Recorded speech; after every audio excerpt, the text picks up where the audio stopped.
గత ప్రభుత్వ పాలనపై తెలంగాణ డిప్యూటీ సీఎం భట్టి విక్రమార్క మండిపడ్డారు. తమ సంక్షేమ పథకాలతో ప్రతిపక్షాలకు పుట్టగతులుండవని ఆందోళనలో ఉన్నారన్నారు. రాష్ట్రంలో ప్రతి ఒక్కరికి ఇల్లు, ఆత్మగౌరవమే తమ ప్రభుత్వ విధానమన్న ఆయన గత 10 ఏళ్ల పాలనలో బీఆర్ఎస్ సర్కార్ ఏనాడు పేదల గురించి ఆలోచించలేదని ఫైర్ అయ్యారు.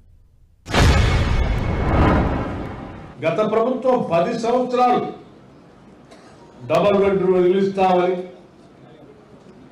ఇల్లు లేని పేదవాళ్ళకి, ఆ కుటుంబంలో ఉన్నటువంటి ముసలి వాళ్లకు, పిల్లలకు ఆశ చూపించి 10 ఏళ్లు వాళ్ళ ఓట్లు పొందడం కోసం ప్రయత్నం చేశారు తప్ప వాళ్ళకి ఇల్లు కట్టించాలనేటువంటి ఆలోచన మాత్రం ఏమాత్రం చేయలేదు.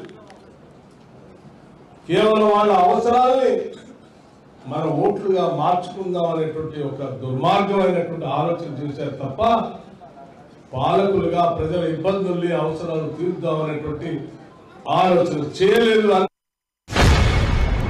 10 సంవత్సరాల్లో ఎక్కడ కూడా ఇందిరమ్మ ఇల్లు ఇచ్చేటువంటి కార్యక్రమాన్ని చేపట్టలేదు. చేపట్టకపోగా ఆనాటి గత ప్రభుత్వాలు, దానికంటే ముందున్నటువంటి ఉమ్మడి రాష్ట్రంలో ఉన్న కాంగ్రెస్ ప్రభుత్వాలు శాంక్షన్ చేసిన ఇందిరమ్మ ఇళ్లకు కూడా బిల్లులు ఇవ్వలేదు.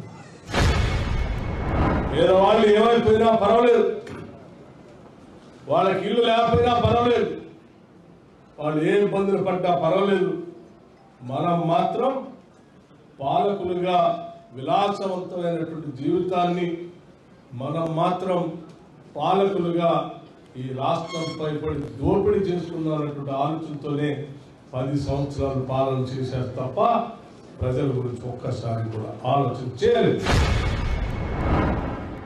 ఇల్లు కట్టుకోవటం అంటే తరతరాలుగా ఇల్లు లేనటువంటి పేదవాళ్ళు ఇల్లు కట్టుకోవటం అనేది ఒక సుదీర్ఘమైన కలగానే మిగిలిపోతూ, ఆ ఇల్లు అనేది కట్టుకోకుండానే ప్రాణాలు కోల్పోయినటువంటి కుటుంబాలు అనేకం ఉన్నాయి. కలగానే మిగిలిపోయింది, జీవితం ముగిసిపోయింది కూడా.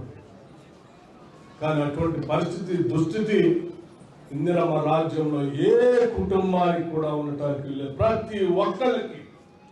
ప్రతి ఒక్కరికి తెలంగాణ రాష్ట్రంలో పుట్టినటువంటి ప్రతి కుటుంబానికి రాష్ట్రంలో ఇల్లు ఉండాల్సిందే. ఆ ఇంట్లో ఆత్మగౌరవంతో ఆ కుటుంబం బతకాల్సిందే.